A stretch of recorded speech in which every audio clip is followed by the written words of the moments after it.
பொங்கலோ பொங்கல் இன்னைக்கு மாட்டு பொங்கல். பொங்கலோ பொங்கல் இன்னைக்கு மாட்டு பொங்கல்.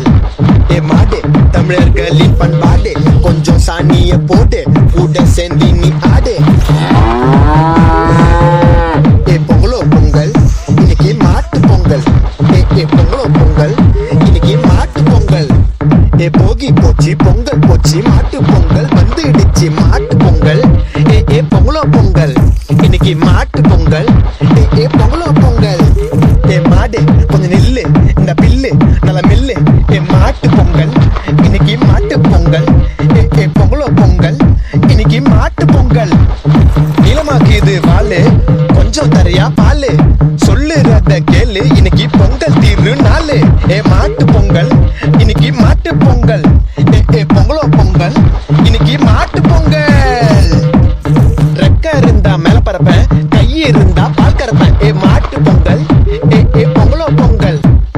பொங்கலோ பொங்கல் இன்னைக்கு மாட்டு பொங்கல். என்னடா என்னென்னமோ பண்ணீங்கடா?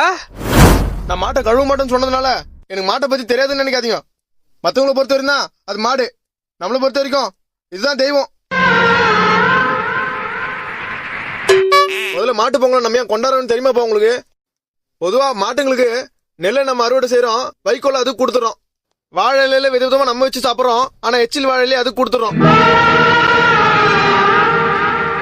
இந்த மாதிரி நம்ம மாட்டுங்களுக்கு கொடுக்குற எல்லாமே கழிவு பொருள் தான்.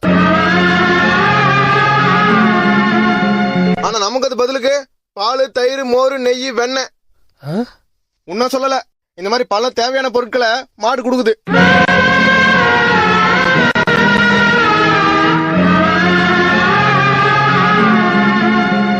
இவ்வளவு நல்லது பண்ற மாட்டுங்களை வணங்கணும்னா நம்ம மாட்டு பொங்கலே கொண்டாடுறோம். என்னைக்குமே மாடு அஞ்சறி உள்ள ஜீவன் இல்ல, இது நம்ம குடும்பத்திலயும் ஒருத்தன்.